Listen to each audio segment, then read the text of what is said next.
que este es un programa del Puerto Rico Science Trust, o el Fideicomiso de Ciencia, Tecnología e Investigación de Puerto Rico, que le invitamos para que vaya a nuestra página de web del Fideicomiso de Ciencia, donde pueden ver los múltiples programas que tenemos, que estamos desarrollando en tecnología, en ayudando a los pequeños comerciantes, a las mujeres que están haciendo negocios en Puerto Rico. Así que los invitamos para que puedan accederlo y tomen ventaja de todos los programas que estamos llevando a cabo.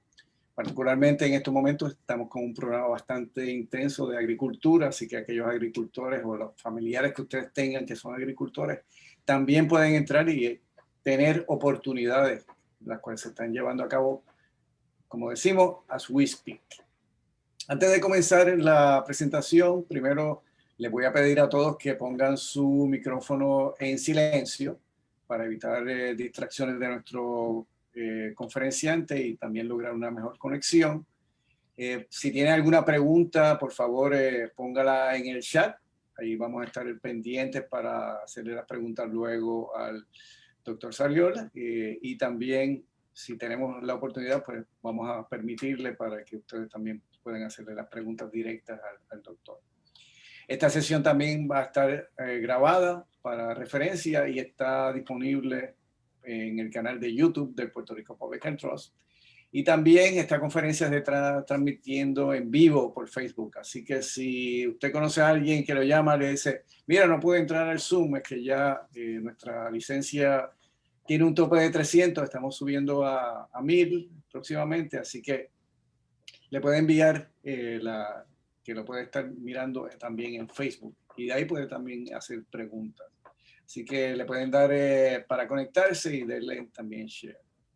Es para mí un placer tener y dar inicio a esta conferencia magistral de vacunas de COVID-19, situación actual y futuros retos. Para hablarnos de este tema, tengo un invitado que respeto mucho de la parte científica, la parte de negocio, la parte intelectual, que es el doctor Carlos Sariol, que tiene después de su nombre múltiples títulos. Así que también un gran investigador en el recinto de ciencias médicas, ha obtenido múltiples programas que son financiados por NIH y es el director de la Unidad de Medicina Comparada de la Escuela de Medicina de la Universidad de Puerto Rico, que la ha puesto a un nivel de competencia a nivel mundial. Así que le damos las gracias a Carlos por subir ese nivel en términos de la investigación en medicina comparada en Puerto Rico. Cabe destacar que Carlos cuenta con una amplia trayectoria en el desarrollo de investigaciones con la parte de vacunas y de los virus, particularmente el dengue, y también estuvo muy involucrado en la parte del virus del Zika, en las cuales se ha publicado en diferentes revistas que son revisadas por pares, y tuvo algo que todos queremos hacer en nuestra vida, es publicar ya sea en Nature o en Science, y él ya a su corta edad ya lo ha logrado. Así que también ese ha sido un gran honor para nosotros aquí en Puerto Rico. Que les indico que esta presentación también es interactiva, así que si tienen las preguntas, por favor, háganlas en el chat. Y entonces le cedo el podio al amigo, al doctor Carlos Sariol, para que nos deleite con su presentación. Así que adelante, Carlos. Pues muchísimas gracias, José, por la introducción. Obviamente muchas de las cosas buenas es por la amistad que nos antecede, ¿verdad? Así que aprecio eso, y sobre todo lo de la corta edad.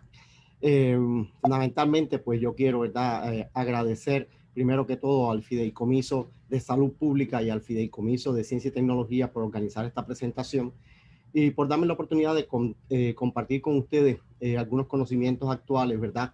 Con relación a este tema que está bastante caliente en estos momentos y es un tema que estamos viviendo. Es importante. Es mi intención durante toda la presentación compartir con ustedes estos aspectos que están acá, ¿verdad? Parece mucho, voy a tratar de condensarlo dentro de todo, pero entiendo que cada uno es importante para entender el proceso de la vacuna, la vacunación y cómo funciona. Primero voy a comenzar con una visión general acerca de la estructura, la organización general del virus, que es importante para ver el diseño de la vacuna. Quiero comparar un poco, seguir comparando la inmunidad natural que induce el virus versus la que es inducida por las vacunas. Vamos a ver un poco también los diseños de vacunas de COVID que hay en estos momentos disponibles. Revisaremos un poco las características, lo que se espera de una vacuna ideal. Y ahí voy a continuar hablando de los 3 candidatos de vacunas que en estos momentos que están más adelante, ¿verdad? De AstraZeneca, pues básicamente voy a mostrar un poco el diseño, el mecanismo de acción, pero no voy a profundizar un poco más en los resultados debido a que, como todos sabemos, las vacunas que se esperan que estén utilizándose en Puerto Rico y en nuestra área, pues básicamente va a ser la de Pfizer y la de Moderna, así que voy a enfocarme en estas 2 vacunas fundamentalmente. Vamos a hablar un poquito de los estudios clínicos, ¿verdad? De las distintas fases que se han hecho. Y vamos a hablar de cómo se comporta un estudio clínico normal versus comparación con los acelerados que se han hecho los estudios de estas vacunas. Y vamos a seguir ahí, ¿verdad? Hablando en detalle acerca de los diseños del estudio clínico de Moderna y los resultados, lo mismo para el estudio de la vacuna de Pfizer. Y a partir de los resultados, pues vamos a discutir un poquito más las características de una vacuna ideal teniendo en cuenta los resultados obtenidos. Y ya para terminar, pues vamos a hablar un poquito de los retos, ¿verdad? Actuales y futuros que podemos tener. Y quiero compartir con ustedes también las recomendaciones del panel de vacunas, ¿verdad? De inmunizaciones del CDC para esto. Y finalmente, pues vamos a ver ¿verdad? El cronograma de cómo le correspondería o nos correspondería recibir la vacuna a cada uno de nosotros. Así que pretendo cumplir esto básicamente en unos 60 minutos, quizás antes. Así que, por favor, les recomiendo que se pongan cómodos, se relajen y vamos a tratar de disfrutar de esta presentación. Primero que todo, pues quiero decir que yo tengo 2 gran estos momentos del fideicomiso, uno para una vacuna de Zika y otro para caracterizar la respuesta inmune acerca del COVID, contra el COVID-19 acá en Puerto Rico. Sin embargo, es importante decir que no hay ningún tipo de interés financiero relacionado con esta presentación. Y último que es importante también destacar, ¿verdad? Que la opinión que voy a estar advirtiendo aquí, pues básicamente son la visión, la interpretación del presentador y no necesariamente la posición oficial del Fideicomiso de Ciencia y Tecnología o el Fideicomiso de Salud Pública. Dicho esto, pues quiero compartir, ¿verdad?, con ustedes que básicamente ya ustedes conocen que los coronavirus es una familia que existe y circula con nosotros en los años 60, no son nuevos. Estos coronavirus, pues básicamente hay 4 que circulan todos los años, básicamente, y es lo que se llama como el catarro común. Este catarro común, pues nos da a todos de una forma y básicamente en Puerto Rico se llamaría como una monga que uno pasa prácticamente con pocos síntomas, pero están presentes y circulan y probablemente muchos de nosotros, incluso ustedes, los que son más jóvenes, en algún momento pueden haber estado expuestos a ello. Posteriormente, ya más reciente, en el año 2002 o 2003, pues apareció un nuevo coronavirus que fue el SARS, que se llamó en aquel momento, que creó mucho revuelo por la mortalidad, la alta mortalidad que tenía, ¿verdad? Y por ser un tipo de coronavirus patogénico nuevo que causó el síndrome respiratorio agudo severo. Y posteriormente, en 2012, 2013, prácticamente 10 años exactamente después, pues apareció el síndrome, el MERS, que es el que causa el síndrome respiratorio del Medio Oriente. Este virus todavía circula. El SARS, afortunadamente, pues dejó de circular de forma rápida. Y más recientemente, el que todos conocemos, que es el SARS-CoV-2, que es el que causa el COVID-19. Estas son las estadísticas al día de ayer o el día de hoy. Básicamente a nivel mundial se han registrado 72 millones de casos, 1.6 millones de muertes y recuperados 50, básicamente 51 mil de personas, 50 millones, quiero decir, de personas recuperadas. Estos son los casos activos y estos son los casos que están cerrados. Básicamente los cerrados lo que nos está indicando que el 97% de las personas se están recuperando de la condición, mientras que un 3% pues el desenlace es fatal. Pues en los Estados Unidos pues básicamente la situación de los números, pues tenemos 17 millones de casos reportados, 311 mil fallecidos y 10 millones recuperados. Igualmente el porciento de recuperación ha sido 97%, mientras que el porciento de muerte es 3%. Ahora, para comenzar caracterizando, ¿verdad?, el virus, quiero explicarle a ustedes de forma rápida cómo está compuesto su genoma. Este es el genoma y es importante conocerlo porque de aquí vamos a ver por qué se hace la vacuna y cómo se hace la vacuna. Está dividido fundamentalmente en 3 áreas. Estas 2 áreas son, de una parte de acá, las proteínas no estructurales y estos son proteínas accesorias. Estos 2 grupos de proteínas lo que hacen es ayudar a que el virus se multiplique, el virus sea capaz de aumentar la cantidad, ¿verdad? La progenie, que es como llamamos, y obviamente al haber más virus, pues hay más infección. Tenemos un tercer grupo de proteínas, que son las proteínas estructurales, que están acá. Visto de una forma gráfica, pues estas proteínas, básicamente la más importante es la proteína S. Vamos a estar enfocando nuestra presentación básicamente en esta, en proteína, pero también tienen otras 3 estructurales. Esta proteína está en la superficie del virión y básicamente otro aspecto importante y la composición del virus es su material genético, obviamente, que está constituido por RNA. Si el RNA codifica para todas estas proteínas que están acá. Ahora vamos a ver cuál, de forma un poco más estrecha, ¿verdad? Y un poco más directo, la composición de la proteína S. Esta proteína S está constituida por 2 partes, S1 y S2. Y comparto esto con ustedes porque es súper importante para entender, ¿verdad?, el proceso de vacuna y la respuesta inmune a la vacuna. ¿Qué es lo que es relevante de esta proteína? Pues básicamente que esta proteína es lo que tiene esto que tienen aquí, que es el motivo por el cual, el sitio por el cual el virus se une a la célula, receptor binding domain. Y un espacio aquí también mucho más pequeñito, pero que es el receptor binding motif, que es el lugar específico por el cual el virus se une a la célula. Así que esta proteína tiene la relevancia que hace que el virus pueda ser infeccioso. Básicamente, puesto de otra forma de representación, aquí tenemos la proteína S, o el spike protein, con este dominio, y esto básicamente se une a la célula, ¿verdad? Como habíamos dicho anteriormente, lleva el virus a la célula, adentro de ella se multiplica acá.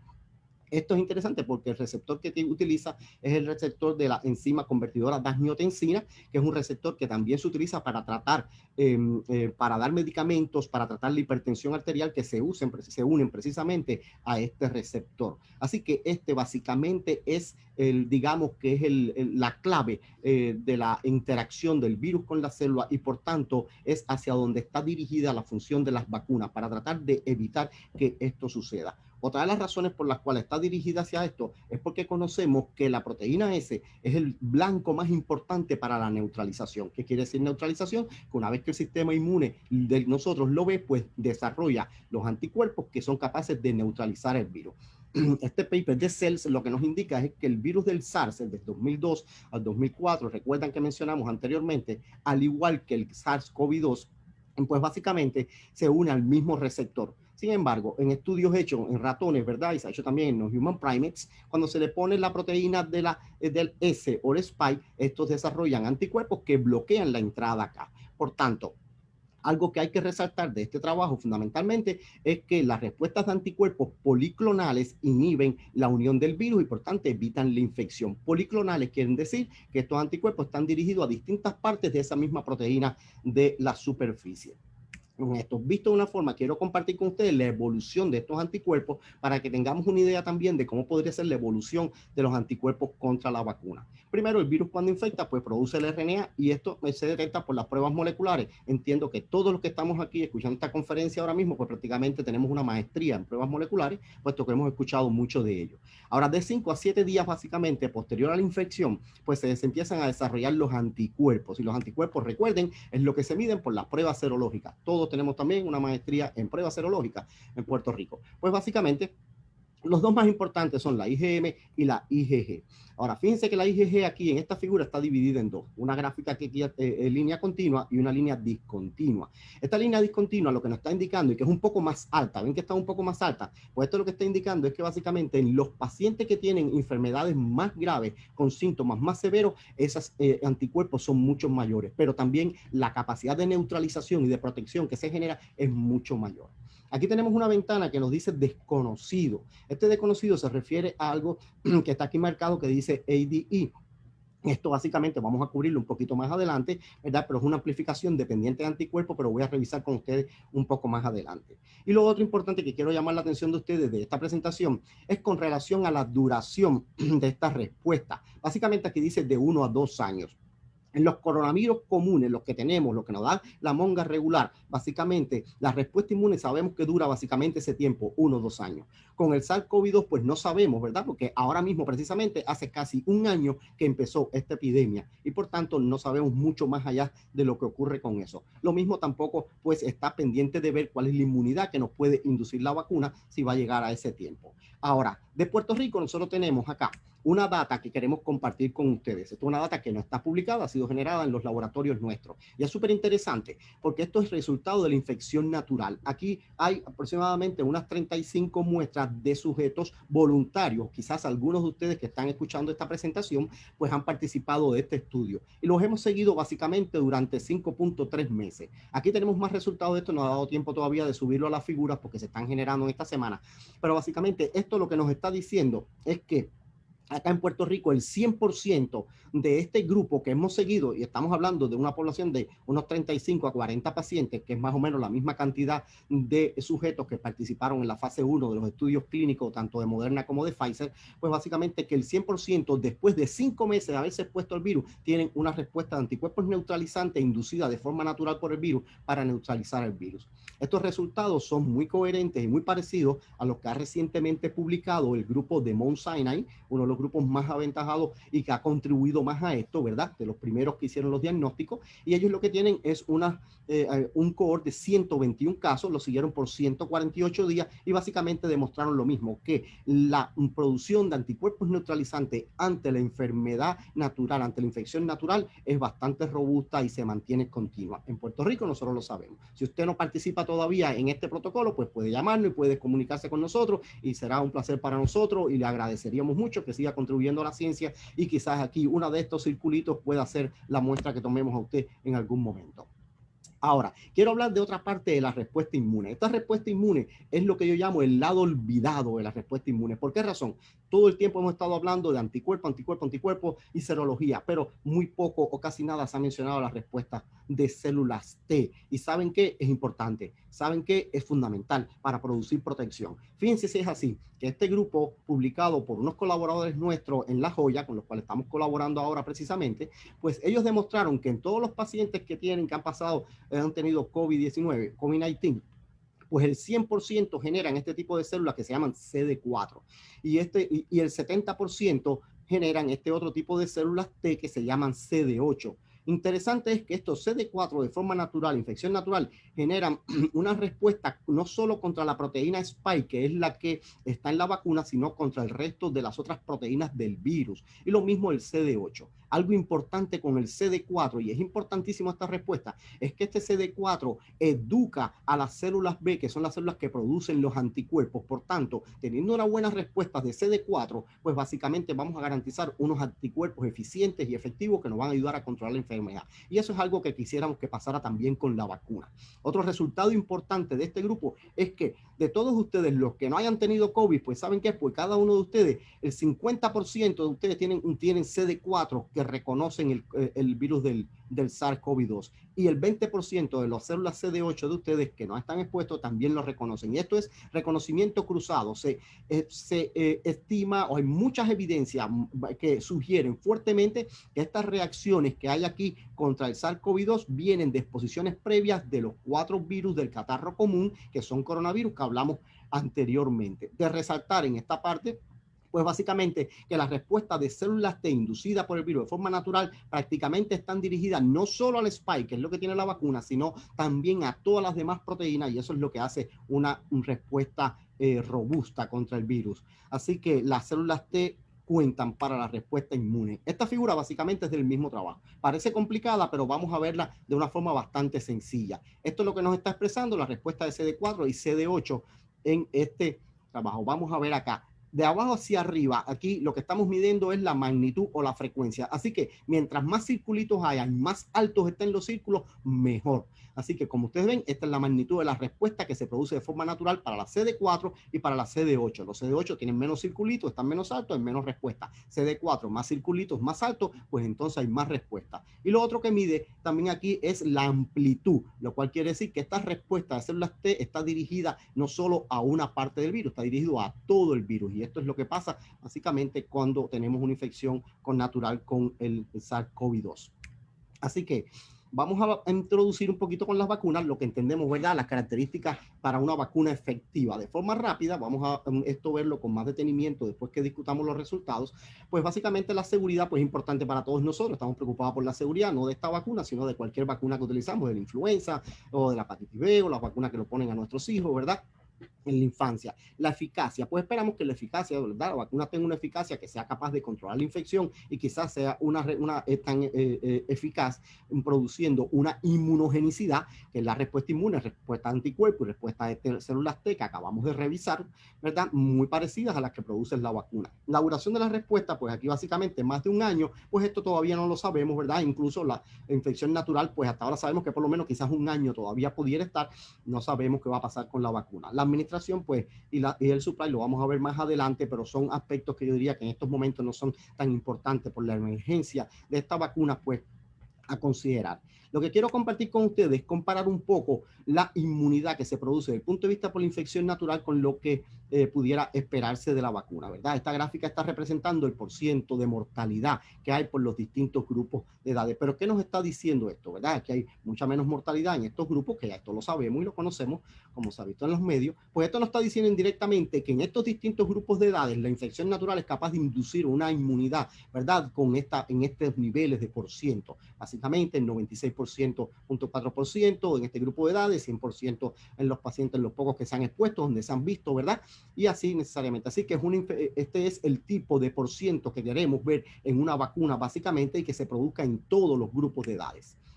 Ahora, ¿cómo se ve un estudio clínico? ¿Cómo se hace un estudio clínico cuando está hecho de forma estándar? Básicamente un estudio clínico para el estudio de las vacunas lleva de 10 a 15 años. Empieza con la fase exploratoria, tiene fase 1, 2 y 3, y en cada una de estas fases se van adicionando sujetos voluntarios que quieren participar, empezando de 6 a 10, 20 a 300, 300 a 3000 en la fase 3, básicamente para ir estudiando. En todos los aspectos se busca la seguridad y la inmunogenicidad. Y básicamente a partir de la fase 3, pues es lo que vemos entonces la eficacia, si es capaz de proteger. Y esto es seguido por una fase de aprobación, que la aprobación que ya ustedes conocen, someter a la FDA o las distintas agencias reguladoras, si es en Europa o en los distintos continentes donde se busca la aprobación. Y esto normalmente toma 1 a 2 años. Y manufacturar, producir la vacuna básicamente, y los estudios post-marketing después que está aprobada la vacuna, pues 1 o 2 años, 3, 4, 5, dependiendo. Pero es un proceso que toma. Ahora, vamos a ver cómo se ve el proceso de los estudios clínicos que se ha hecho con estas vacunas en estos momentos. Pues esto ha sido un proceso bien acelerado. Esto se ha hecho acá, ¿verdad? Está la fase exploratoria, que fue muy rápida, fase 1, fase 2 y fase 3. Y la aprobación, como ya ustedes conocen, ¿verdad? Básicamente la de Pfizer tiene aprobación. La aprobación de la vacuna de Moderna va a ser discutida mañana por la FDA, precisamente. Y la manufactura y la producción de la vacuna, pues ya básicamente había empezado a la misma vez que estaba corriendo la fase 3. Así que tuvo la aprobación durante la fase 3. Esto más o menos se calcula, ¿verdad? 2 a 24 meses, vamos a ver por qué, pero básicamente todo este proceso ha ocurrido en un periodo de 11 meses. Esto obviamente lo que denota es básicamente la capacidad, ¿verdad? Tecnológica, el desarrollo científico que hemos alcanzado, la capacidad de las farmacéuticas de poder hacer todo esto, y realmente es un logro importante desde el punto de vista científico, desde el punto de vista del desarrollo de la ciencia, haber hecho esto en un tiempo récord como ha sido. Ahora, Moderna, por ejemplo, para que tengan una idea, el proceso de desarrollo dura básicamente 10 años. Ellos desarrollaron esta vacuna, el concepto de la vacuna, en 2 meses, ¿verdad? Y se hizo la manufactura para los estudios clínicos en 45 días, lo cual demora básicamente un año. Y el primer sujeto se le dio la dosis 66 días después que se conoció la secuencia genómica del virus. En el caso de Pfizer fue muy parecido. Se desarrolló el producto, la vacuna, básicamente en 2 meses. Se manufacturaron las vacunas para los estudios clínicos en 2 meses. Los primeros sujetos básicamente en 180 días estuvieron ya empezando a darse las primeras vacunas después que se conoció el genoma. Así que ahora quiero compartir con ustedes un poco los enfoques de las distintas, ¿verdad? Los diseños de las distintas vacunas, las que están más en estos momentos avanzadas. La primera, obviamente, es la vacuna de RNA o mRNA. Básicamente, estas son las vacunas que ha desarrollado Pfizer, BioNTech y Moderna. Tenemos también las vacunas de vectores, AstraZeneca, Janssen, Sputnik la que tienen los rusos, pues básicamente son vectores. Esta vamos a ver un poquitico. Y tenemos otras de subunidades, que esto básicamente es algún fragmentico del virus que se prepara para vacuna y se da la vacunación. Y existe otro ¿verdad? Otro tipo de acercamiento a las vacunas, que es todo el virus. O sea, recientemente he tenido información muy interesante que Cuba, ¿verdad?, está desarrollando su vacuna, un potencial grande desde el punto de vista farmacológico y de fármaco y de vacuna, pero es interesante que el nombre de la vacuna en Cuba se llama La Soberana. Es muy interesante. Entonces, aquí les quiero hablar un poquito ahora del diseño de la vacuna de AstraZeneca. Esto nada más que les voy a enseñar el diseño, pero no vamos a ver después resultados y todo. Básicamente, ellos lo que utilizaron es una plataforma de un adenovirus de chimpancé. Adenovirus es otro virus que también causa distintas enfermedades, básicamente también catarro y algunas otras condiciones. Pero esto es de chimpancé, así que fundamentalmente es un virus que no infecta al humano. Y ese virus de chimpancé, ese adenovirus fue modificado y la secuencia, todo del SARS, del SARS-CoV-2, básicamente la proteína S, pues fue analizada, fue preparada, se metió aquí dentro, se introdujo dentro del virus, entonces, ¿verdad?, es un clonaje, esto es una construcción genética, y este virus quimérico, pues básicamente se utiliza como vacuna y se inyecta en el sujeto, y esto produce respuestas de anticuerpos y produce también respuestas de células T, básicamente, y esto nos protege. Quiero decir, y es importante resaltar, que esta plataforma que está utilizando AstraZeneca no es una plataforma nueva que sacó ahora, una plataforma que ha utilizado durante varios años ya, la han tenido. Nosotros hemos tenido el privilegio de utilizarla aquí en Puerto Rico para vacunas de Zika, precisamente el gran que tenemos con el fideicomiso de vacunas de Zika es utilizando esta misma plataforma, pero AstraZeneca ha utilizado esto para malaria, para chikungunya, para Chagas, para Zika, para dengue. Y ahora en estos momentos hay un estudio activo corriendo, por ejemplo, en México, para utilizando esta misma plataforma para el virus de chikungunya. Así que no es una plataforma que se creó para esto. Ahora vamos a hablar un poco acerca de Moderna y Pfizer BioNTech. Están juntos porque la plataforma de diseño de la vacuna es muy parecida. Tiene una diferencia pequeña. Las diferencias pequeñas, pues, de lo que está publicado, pues, son mínimas, ¿verdad? Algunas características, pero los detalles esenciales, pues, básicamente no están publicados, ¿verdad? Con esto. Pero igualmente quiero mencionar algo. Esta metodología de las vacunas de RNA no es que Moderna la inventó en 2 meses y dijo, voy a hacer esta vacuna y me la voy a inventar y la voy a sacar ahora. En realidad, tanto Moderna como Pfizer han estado trabajando con esta plataforma durante años y lo han hecho ya con tiempo y lo han ido desarrollando. Y de hecho, se han diseñado vacunas para utilizarlas contra el chikungunya, por ejemplo, y otras vacunas contra la influenza también, y sobre todo con algunos influenzas que realmente, si estos influenzas en algún momento llegaran a circular en la población humana, pues básicamente el COVID-19 sería básicamente una caricatura al lado de lo que podría pasar con estos virus. Pero Moderna ha trabajado vacunas para esto y también la ha utilizado para otras condiciones, no solamente como vacuna, sino para tratar otras condiciones. Por tanto, no es una plataforma completamente nueva. ¿Cómo funciona esto? Pues bueno, básicamente, ¿verdad? Están los pacientes infectados, se infectaron en China, se hizo accesible la secuencia, se compartió todo esto y eso básicamente este RNA se pone y se la administra al sujeto. Visto con un poco más de detalle,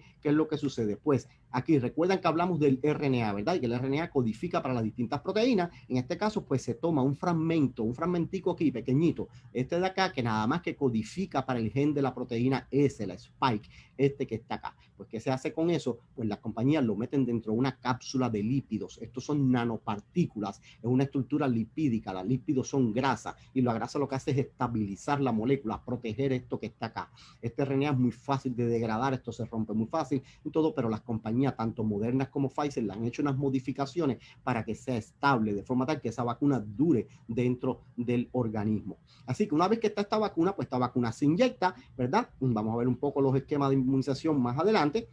Esto llega entonces a los nódulos linfáticos. ¿Y qué pasa aquí? Pues entra la célula, aquí en la parte derecha de su pantalla, pues pueden ver aquí cómo entra la célula y este pedacito de genoma, pues lo que va a producir es nada más la proteína spike, la S. No va a producir el virus completo, nada más que va a producir esto que está aquí, que es la proteína S. Y después continúa con el proceso inmunológico clásico, que es básicamente clásico, unas células que se llaman presentadoras de antígenos, agarran estas proteínas, las modifican, las cortan en pedacitos, se las presentan a las células. ¿Se acuerdan la CD4 que hablamos? Que ya conocen la CD4, pues básicamente células auxiliadoras CD4 y estas células auxiliadoras pues ayudan a las células T, CD8 también y también ayudan a las células B para producir una buena respuesta o producir una respuesta, ¿verdad?, de anticuerpos o de células T. Así que básicamente esa es la forma en que funciona. Ahora, esto es para mostrarles el estatus básicamente de la vacuna de AstraZeneca, la primera que presentamos, pues hasta ahora se ha visto que tiene una eficacia del 90%, se da en 2 dosis con 4 semanas aparte y se hace por una inyección intramuscular y es estable en el refrigerador por lo diferente, ¿verdad? A las vacunas de Pfizer y de Moderna, que ya saben que es más frío, pues básicamente en el refrigerador se puede ser estable hasta 6 meses. Vamos a hablar un poquito ahora de Moderna y la fase de los estudios clínicos y los datos de Moderna. Moderna ha dicho, ¿verdad?, que los resultados suyos que tiene, pues demuestra que tiene un 94.5% de efectividad. Esta vacuna se da en 2 dosis, con 2 semanas aparte, y se hace básicamente con una inyección intramuscular y puede estar, bueno, almacenada fundamentalmente, como ustedes saben, pues debe almacenarse a menos 20 grados centígrados. Este es el diseño general del estudio más grande, el último estudio. Moderna ha hecho 3 estudios clínicos, 2 de fase 1, fase 2, básicamente intercalados, superpuestos uno sobre otro, pero este es el estudio fase 3, del cual sale el 94.5% de protección, y es el que voy a mostrarle el diseño general. Fíjense que ellos, que la compañía estudió y utilizó 30,000 personas, ¿verdad? Voluntarios para participar en este estudio. Lo interesante aquí que fueron mayores de 18 años y hicieron una estratificación, una división de la población entre mayores de 65 o menores de 65. Importante con los menores de 65, en el estudio de Moderna, es que ellos incluyeron personas que tenían condiciones de salud, que las ponían a riesgo, condiciones preexistentes, ¿verdad? Desde el punto de vista de población no es mucho, pero están incluidas dentro del estudio. Y lo otro que quiero resaltar y llamar la atención de ustedes es que no es que los 30,000 recibieron la vacuna, sino que esto se divide en 2 grupos, ¿verdad? Un grupo de vacuna que recibió 15,000 personas recibieron la vacuna y otros 15,000 recibieron solo el placebo. Desde el punto de vista del diseño, pues esto, pues básicamente este estudio de fase 3 empezó en julio 27, se pone la primera dosis el día 21 y la segunda dosis se pone el día 29. Pero fíjense que esto es un estudio que básicamente está planificado completamente para tener 25 meses, ¿ok? Es decir, básicamente 25 meses. Los datos que Moderna está sometiendo y sometió ya a la FDA para lograr la aprobación, pues son los estudios después de 2 meses de haber comenzado la vacuna. Todavía nos queda todo este camino por recorrer, básicamente, ¿verdad? Así que este estudio va a terminar oficialmente el seguimiento de estos pacientes para julio-octubre del 2022. Ahora le voy a presentar los resultados que están disponibles y son los resultados de la fase 1. Los resultados de la fase 3, pues básicamente estuvieron disponibles al público en el día de ayer. Nos dio tiempo a revisar y voy a presentarle un resumen de lo un poco que pudimos, ¿verdad?, revisar antes de esta conferencia. Pero básicamente ellos hicieron 2 estudios de fase 1. Primero, lo que hizo acá es que básicamente eran 45 sujetos entre 18 a 55 años. Ustedes saben que es importante la edad con esto, ¿verdad? Porque ya ustedes saben que por encima de 65 años, 70 años, pues tienen mucho más riesgo, ¿verdad?, de tener enfermedades, infección severa y muerte con la infección con este virus. Así que el primero se hizo con 18 a 55, la misma administración de 1 a 25, y se utilizaron 3 dosis, 25, 100 o 250 microgramos. Y de estos grupos, al dividirlo en estos 3 grupos, pues solo 15 personas recibieron estas dosis. Este estudio fue seguido de otro donde entonces se incluyeron adultos mayores y lo dividieron en 2 grupos, de 56 a 70 años y mayores de 71, así poniendo estas 2 dosis. Esto es poniendo las dosis en el mismo tipo, pero en este caso fíjense que nada más que están las dosis de 25 microgramos y 100 microgramos. ¿Por qué? Bueno, vamos a explorar, a demostrar y a mostrarles por qué razón. Esto lo que está enseñando aquí a ustedes ahora son los efectos secundarios de la administración de la vacuna durante la primera y la segunda dosis. El primer panel es la primera dosis y el segundo es la segunda dosis. Como ven, aquí están dolores musculares, fatiga, fiebre, escalofríos, dolores de cabeza, dolores musculares, náuseas, básicamente endurecimiento en el lugar de la inyección y dolor en el lugar de la inyección.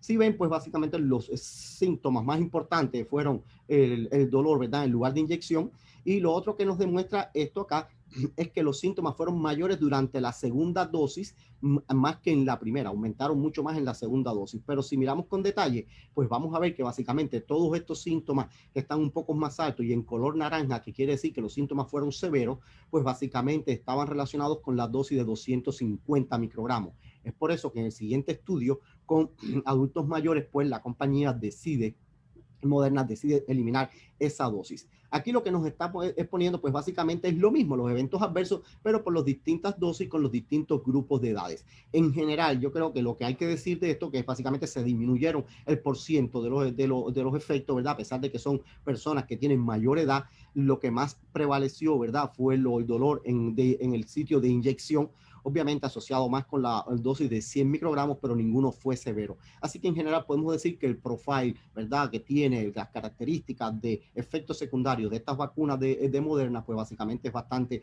aceptable y no son mayores que lo que se ven en otras vacunas.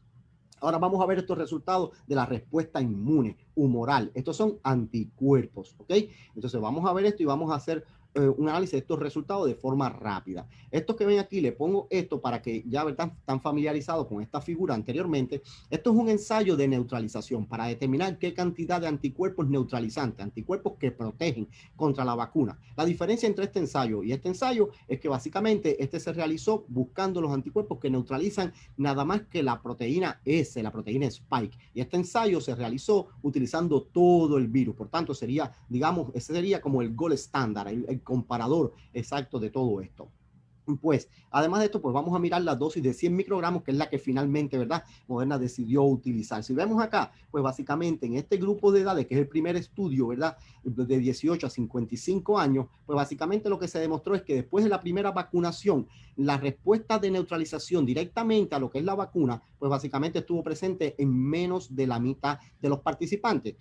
Sin embargo, entonces, ellos utilizaron, sin embargo, la otra conclusión de estos resultados es que efectivamente después de la segunda dosis, que básicamente aquí 14 días, al día 43, 14 días después del día 29, pues sí se ve una respuesta de neutralización mejor y la cual está confirmada con anticuerpos dirigidos a neutralizar todo el virus. Este es el ensayo, ¿verdad?, que se hace utilizando todo el virus. Esto requiere BCL3 con mucho más cuidado y por tanto no se hace con la misma frecuencia como se hizo acá. Este ensayo es más fácil de realizar que este ensayo de acá. Así que esos son algunos de los resultados importantes. La mayor cantidad de neutralización se producen después de la segunda vacuna, 2 semanas después. Este es el resultado de los adultos mayores, lo mismo que vimos anteriormente, pero para adultos mayores. Interesantemente, pues en la vacuna de 100, ¿verdad?, la dosis esta de 100 microgramos, en el grupo de 56 a 70 años, pues no hubo básicamente respuesta de anticuerpos después de la primera dosis. Pues hubo que esperar, ¿verdad?, básicamente los 14 días después de la segunda dosis para poder detectarlos. Y básicamente lo mismo acá. Y aquí hay una comparación que está, ¿verdad? Este grupo comparado con el de 18 y 55 años, pues obviamente en los adultos mayores, pues se prevé que la respuesta inmune sea un poco menor y efectivamente la neutralización fue un poquito menor comparado con lo que habíamos visto ya con el otro grupo.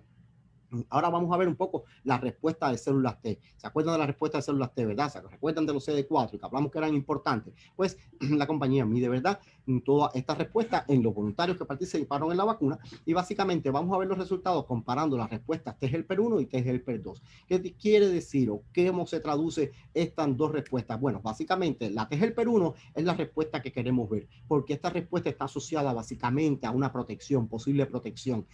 Y las citoquinas que se miden fundamentalmente son los interferón gamma, interleuquina 2 y tumor necrosis factor alfa. Mientras que la T-helper 2 es la que está asociada a los cuadros más graves, a las presentaciones clínicas más graves, los pacientes que fallecen, que llevan hospitalizaciones, que llegan a los ventiladores, pues se saben que tienen producción de citoquinas o interleuquinas como interleuquina 4, interleuquina 3, interleuquina 6. Esto no lo queremos. Pues la vacuna, en este caso, en el estudio preliminar, pues lo que demostró es que para el día 43, hasta la segunda dosis, pues básicamente no se vio mucha respuesta. Hubo que esperar 2 semanas después para ver entonces una respuesta de los CD4 hacia T-helper 1. Y de T-helper 2, pues básicamente no hubo ninguna, lo cual es muy bueno dentro de esto. Este es el mismo resultado que vimos anteriormente, pero de los adultos mayores fundamentalmente. Arriba tenemos la respuesta T-helper 1, que es la buena, abajo la T-helper 2, que sería la mala, por decirlo de una forma, y aquí tenemos básicamente la respuesta del día 43 para los pacientes de 56 a 70 años, donde se vio que había cierta respuesta. Sin embargo, con esta dosis de 25 microgramos, aquí pues básicamente en los mayores de 71 años no hubo ninguna respuesta. Lo otro interesante de estos resultados es que con la dosis de 100 microgramos, pues sí se logra una respuesta de CD4, ¿verdad?, de células T, tanto en los dos grupos de edad, de los 56 a 70 o mayores de 71 años. Y básicamente si miramos las respuestas T-helper 2, pues aquí básicamente no hay respuesta T-helper 2, lo cual es muy bueno.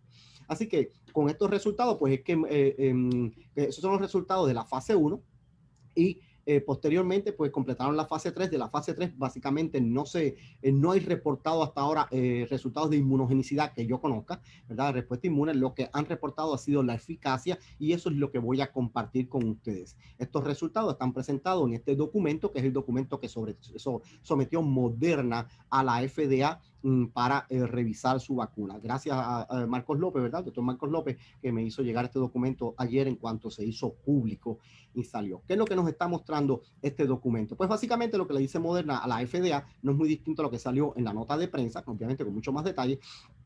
Pero lo más importante es que ellos vieron 30 casos casos de COVID severo en su estudio, pero todos estuvieron asociados a placebo. Ninguno había recibido la vacuna. Lo otro importante de Moderna es que básicamente es la inclusión de los distintos grupos de edades. Ellos incluyeron, como sabemos, ¿verdad?, 7,000 personas en Estados Unidos con una edad básicamente de 60, mayores de 65 años, pero también incluyeron aproximadamente 5,000 menores de 65 años, pero que tienen condiciones de riesgo como enfermedades crónicas, ¿verdad?, como son la diabetes, la obesidad severa y enfermedades cardiovasculares, lo cual es importante, ¿verdad?, tenerlos dentro del estudio.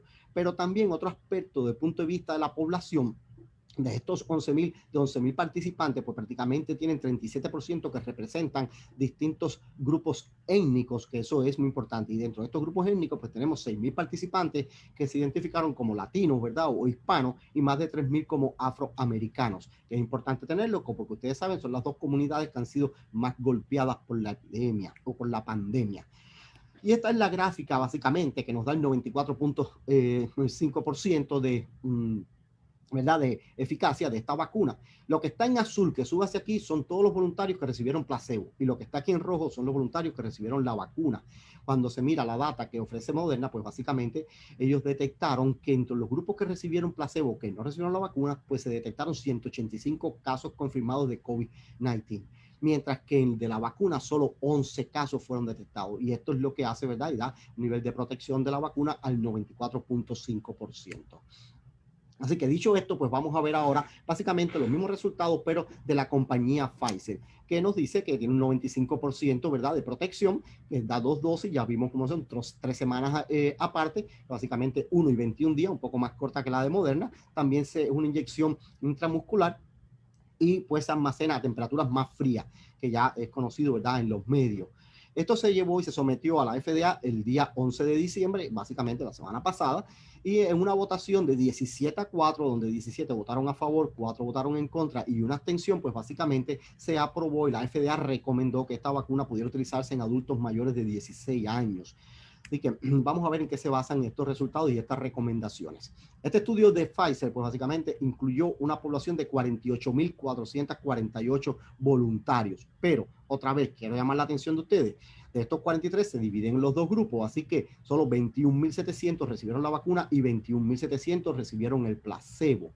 Y dentro de estos, pues 37,000 básicamente fueron los que siguieron, hasta se les pudo dar seguimiento hasta 2 meses después de la segunda vacunación, lo cual quiere decir que en total 18,000 recibieron la segunda dosis de la vacuna y 18,000 recibieron placebo. Así que esa es la estructura, ¿verdad?, como está distribuido. Aquí en este caso, por los grupos de edades, pues tuvieron pacientes, ¿verdad?, mayor de 16 años, de entre 12 a 16 años, un grupo pequeño como de 200 con todo, pero realmente no hubo inclusión de sujetos o voluntarios que tenían la misma cantidad de condiciones preexistentes como lo hizo Moderna. Esta gráfica nos está representando los efectos secundarios de la administración de la vacuna de Pfizer, la que se está administrando ya desde el día de ayer aquí en Puerto Rico. Aquí abajo, ustedes pueden ver, pues están y detallan básicamente cuáles son los síntomas, ¿verdad? Dolores aquí en el lugar, enrojecimiento, endurecimiento, inflamación en el lugar de la vacuna. Desde esta línea discontinua hacia la izquierda están los efectos locales y de la línea discontinua hacia la derecha estamos los efectos sistémicos, se conocen como sistémicos, como la fiebre, fatiga, dolores de cabeza, escalofríos, vómitos, diarrea, Como ustedes ven, en general, básicamente, en este recuadro que he marcado aquí arriba, pues están básicamente la dosis 1 y la dosis 2 de los sujetos de 16 a 55 años. Y como ven, pues en casi prácticamente no hay mucha diferencia entre los efectos entre la primera y la segunda dosis, excepto básicamente como dolores musculares aquí en los sujetos que eran de 16 a 55 años en la segunda dosis. En el recuadro de abajo, aquí, pues igualmente en la parte de arriba está la primera dosis y los efectos secundarios de la segunda dosis. Igual prácticamente no hay mucha diferencia. Algo interesante es que en el grupo, ¿verdad?, de mayores de 55 años, los efectos básicamente que son de fatiga, dolor de cabeza y escalofríos, pues fueron menores que en el grupo de los grupos de los más jóvenes. Es solo algo interesante. Ahora, vamos a ver cómo se comporta la respuesta celular de este estudio de fase 3. Este es el de fase 3, esto es lo que hemos visto. Y esto, gracias al doctor Marcos López, que vio la presentación, ¿verdad?, cuando Pfizer presentó esto a la FDA y nos compartió esta figura. Como vemos acá, pues esta vacuna, pues lo que hizo Pfizer fue la midió al día 0 y después la midió otra vez al día, 3 días más del 29, si 29 más 3 días, que 29 es la administración de acá, de la 29 o más menos 3 días que se tomó después de la segunda dosis de la vacuna. Y lo que nos indica esta figura es que básicamente una respuesta de CD4 en los sujetos que se midió, que está un poco por encima, ¿verdad?, de lo que son los controles. Y lo mismo de CD8, que básicamente hay una respuesta de CD8 que es generada por la vacuna de Pfizer. Esta figura del medio es súper esencial y es muy importante porque aquí nos está dando el balance de lo que ya mencionamos y hablamos de la T-helper 1 y la T-helper 2. Estas tres columnas, de una forma u otra, pues nos hablan de la respuesta T-helper 1, ya sea interferón gamma, interleuquina 2 o aquellas células que expresan tanto interferón gamma como interleuquina 2 en conjunto. Estas células son muy efectivas porque son polifuncionales. Y sin embargo, aquí vemos las células expresando interleuquina 4 que expresan T-helper 2 y que realmente fue muy limitada, lo cual tiene un buen profile de respuestas de células T. Ahora les quiero presentar los resultados, ¿verdad?, de la eficacia, en lo cual se basa el 95% de la eficacia de esta vacuna. Este recuadro que está aquí, ¿verdad?, y esta figura en general nos está poniendo, igual que en el de Moderna, en azul están los sujetos que recibieron placebo y en rojo los que recibieron la vacuna. El recuadro pequeño que está aquí nos indica la primera dosis, es decir, del día 0 al 21, cuando se recibió, es decir, antes de la primera dosis. ¿Qué pasó ante la primera dosis? Pues básicamente 82 sujetos en el grupo de placebo les dio COVID y en solo 39 sujetos en el grupo de la vacuna tuvieron la infección. Así que hasta este momento, pues se podría decir que la eficacia por la primera dosis podría ser un 82%. No obstante, un seguimiento hasta 2 meses después de haber empezado la vacuna, ¿verdad? Así que tenemos aquí la vacuna se dio el día 21 en este momento, pues siguieron aumentando el número de casos de COVID en el placebo hasta 275, mientras que en el grupo de los vacunados solo 50 sujetos tuvieron COVID. Así que esto es lo que nos lleva a la compañía, ¿verdad? Los números pues indican que tiene un 95% de efectividad después de haberse evaluado 2 meses después de haber empezado el estudio. ¿Cómo comparan estas dos vacunas en general? Pues básicamente pues tienen el virus de RNA, ya lo vimos, ¿verdad? La vacuna es un concepto de vacuna de RNA, un mensajero que incluyen solo la proteína de la spike, la S. La vacuna de Pfizer hay que ponérsela con dos, ¿verdad? Día 1 y día 21, y la de Moderna día 1 y día 29. Y la efectividad o la eficacia básicamente es muy parecida, 94.5 con 95%. Y la temperatura que ya mencionamos, ¿verdad?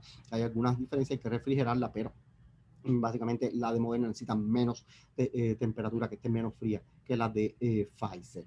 Pues, ¿qué quiero compartir con ustedes ahora? Pues vamos a hablar un poquito de la carta de autorización de la FDA y del documento de que mandó Pfizer a la FDA con relación a la vacuna. No puedo hablar de Moderna porque todavía esto no ha pasado, esto va a suceder mañana. Mañana es que se va a discutir en la FDA el documento que envió Moderna, así que me imagino que entre mañana, el miércoles y el jueves y el viernes, pues tengamos la respuesta ya de la FDA y se espera que sea positiva. Pero bueno, ¿qué pasa con por qué la FDA decide aprobar la vacuna de Pfizer? Esto es bien importante. Primero, porque entiende obviamente lo que todos sabemos, que el SARS-CoV-2 pues ocasiona enfermedad grave, ¿verdad?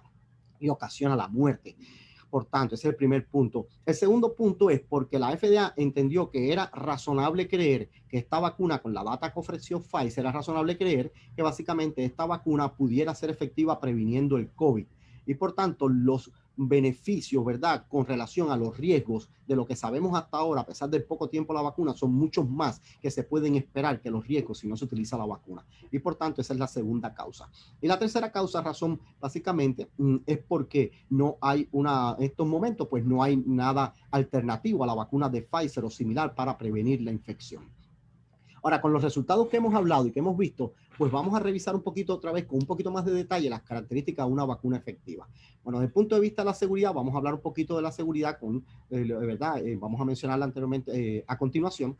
Con cuanto a la eficacia, pues vemos que la vacuna, ¿verdad? Básicamente, pues tienen una eficacia que está dentro de lo que ya mostramos inicialmente puede inducir la infección natural, ¿verdad? Por el virus. Está entre un 95, 94.5, aunque en el caso del virus, dependiendo los grupos de edades, pues puede llegar básicamente a un 99% de poder dar una protección efectiva.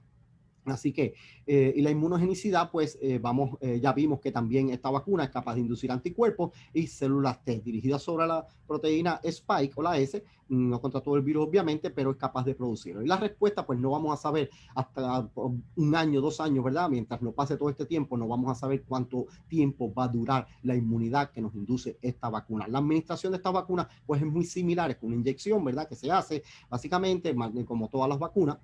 Así que no hay muchos problemas. Y la distribución, por la distribución ya ustedes saben que el mayor problema es la temperatura, pero como hemos visto, ¿verdad? Hemos sido testigos de una cadena de distribución de vacunas histórica, algo nunca antes visto, y que la refrigeración pues no ha sido un problema, al menos en los países desarrollados.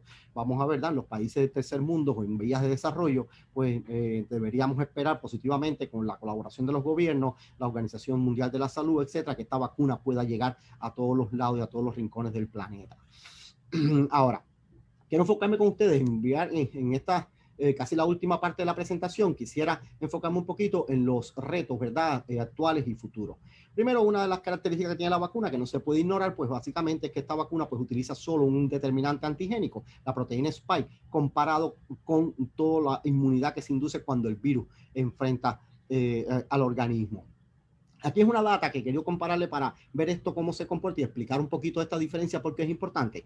Porque aquí tenemos una data de un cohort de 41 sujetos o pacientes que tuvieron COVID en Puerto Rico y se ofrecieron voluntarios para donar su plasma para tratar otros pacientes. Esta data también todavía no está publicada, ha sido generada en nuestros laboratorios. Importante para entender, todo lo que esté de esta raya discontinua hacia arriba es bueno. Quiere decir que tienen títulos neutralizantes. Son anticuerpos que desarrollaron estos donantes de plasma para neutralizar. Y esto se hizo con un ensayo, igual que el que utilizó la compañía, que es mucho más específico, que utilizó tanto Moderna como Pfizer. Esto se hizo un BL3 con unos colaboradores nuestros en San Luis, en la Universidad, en la Escuela de Medicina. Pues corrieron este ensayo y tienen la capacidad para hacerlo allí.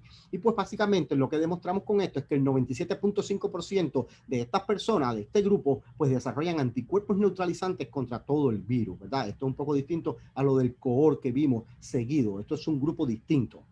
Ahora, ¿por qué lo traigo a colación? Esto está medido con este ensayo. Sin embargo, si cogemos todas estas muestras y las medimos por dos ensayos distintos, pero que lo que hacen es medir la respuesta de anticuerpos nada más contra la proteína que nos está que está en la vacuna y que va a ser que se está administrando, ¿verdad? Con la composición de la vacuna, pues vemos que varía un poco. Van a ver aquí con este ensayo de neutralización, ensayo de Promega, básicamente hay muestras que pacientes que no neutralizan esto, no son efectivos neutralizando. Y lo mismo con este otro ensayo. No obstante, aquí el porciento varía entre 75 y 92%. Así que esto básicamente el mensaje es que la respuesta contra el virus total pues un poco distinta de lo que puede generar la vacuna, pero todavía dentro de rangos efectivos. Esta figura ya ustedes la conocen, la discutimos, la hablamos, así que la conocen perfectamente, no tengo que explicarla de nuevo. Lo único que estoy hablando y quiero mencionarles aquí es que ustedes recuerden que esto es toda la respuesta que se genera con la infección natural. Sin embargo, con la vacuna en la forma que está diseñada, pues nos va a inducir una respuesta de CD4 y CD8 que va a estar limitada a esta parte de acá, de la vacuna de la proteína S, un determinante antigénico súper importante, pero la que está incluida en la vacuna, pues está generando respuesta. Ahora, Vamos a hablar de las 2 dosis necesarias para una respuesta máxima. Esto es súper esencial, es importante que lo tengamos en cuenta. La protección, lo que se ha visto en la vacuna 2 meses después de administrarla, es que la protección se obtiene básicamente de 7 a 15 días posterior a la segunda dosis. Por tanto, es importante ponerse la segunda dosis. Lo vamos a mencionar más adelante. Ahora, es interesante qué pasa aquí. ¿Qué puede pasar entre una primera y una segunda dosis? Pues esto es algo desconocido, ¿verdad? Y todavía no podemos saber. Vamos a ver qué le dice Pfizer a la FDA con relación a esto. Pues básicamente dentro de toda esta información, pues Pfizer lo que le dice a la FDA es que la reducción del COVID-19 puede ser el riesgo de tener COVID severo, está presente a cualquier momento después de la primera dosis. Si leemos el párrafo que está a continuación de esto, este es el documento real, ¿verdad? Pueden accederlo, está público. Pfizer escribe y dice que la vacuna fue efectiva después de la primera dosis. Básicamente porque se vieron menos casos de COVID, ¿verdad? En los que recibieron la vacuna relacionados a los que recibieron placebo. Sin embargo, en el párrafo siguiente, pues escribe, los hallazgos después de la vacuna 1 no pueden ser las bases para evaluar el potencial de eficacia de la vacuna. Porque obviamente, como sabemos, pues el periodo de observación está muy limitado y la cantidad de pacientes o de casos que se vieron con COVID también es muy pequeño. Así que hasta aquí ciertamente hay un poco de contradicción dentro de esto, pero básicamente pues se está diciendo que hay una efectividad después de la primera dosis, aunque realmente no se debe evaluar por ese periodo nada más. Pero algo interesante que pasa entre las 2 dosis, quiero compartir con ustedes una historia corta, que algo que conocemos, ¿verdad? Anteriormente, cuando empezamos, en una de las primeras presentaciones, les demostré y le hablé del Antibody Dependent Enhancement. Les dije que iba a hablar acerca de esto. Pues esto básicamente es un proceso muy conocido en el dengue con los flavivirus, los distintos virus. ¿Qué pasa con esto? Pues lo que ocurre de forma rápida es que los anticuerpos que se generan con algún virus del dengue, pues hay algunos de ellos que no son capaces de neutralizar cuando usted se infecta por segunda vez con el virus del dengue. Así que esos anticuerpos, en vez de neutralizar el virus, lo que hace es que se unen al virus, lo alan, lo llevan hasta la célula, aumentan la cantidad de infección en la célula y producen mucho más virus. Y eso resulta en las formas graves de los virus del dengue. ¿Ok? Y eso se conoce como amplificación dependiente de anticuerpos. Anticuerpos que no generados por un virus anterior que no neutralizan al segundo. ¿Qué tiene que ver esto con los coronavirus? Bueno, en los coronavirus se sabe que este proceso ocurre también. Cuando pasó en el SARS, en la epidemia del SARS, básicamente se vio que había una amplificación del SARS en distintos casos, muchos casos que hubo en China. Y básicamente se vio que en estos casos que se estudiaron había una amplificación con formas severas del SARS y se pudo determinar que básicamente la amplificación estaba dada por la presencia de anticuerpos a los coronavirus de catarro común. Recuerdan que hay 4 coronavirus que producen un catarro común que circulan siempre, pues la presencia de anticuerpos contra esos coronavirus, pues básicamente resultaron en una amplificación del SARS. Y después, más adelante, otras publicaciones y otros autores han determinado que los anticuerpos específicos que producen esta amplificación están dirigidos precisamente contra la proteína Spike.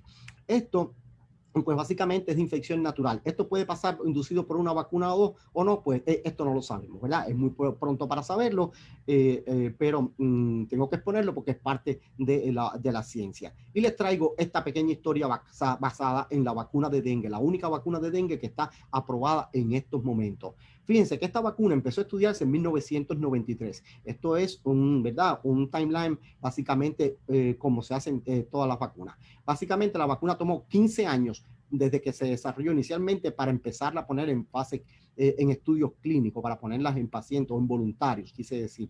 Y después tomó 10 años más para que esta vacuna pudiera ser autorizada. Básicamente 25 años desde que se diseñó la vacuna hasta que la vacuna se aprobó.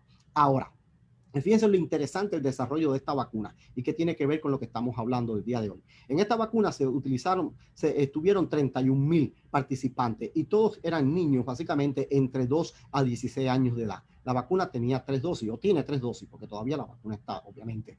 En el primer análisis que se hace básicamente entre el mes 13 y el mes 25, así que un año y el segundo año de esto. Los resultados fueron unos resultados, ¿verdad? Excelentes para una vacuna de dengue. La eficacia fue básicamente 60.8%, muy baja que la que estamos viendo con el COVID, pero recuerde que dengue son 4 virus distintos, 52% la más baja para dengue 2, 68% la más alta para dengue 4, pero muy aceptable. Así que básicamente la eficacia se dio que en total podía ser un 95%, ¿verdad? Discúlpeme, 60.8% con un 95% de un intervalo de confidencia o de confianza.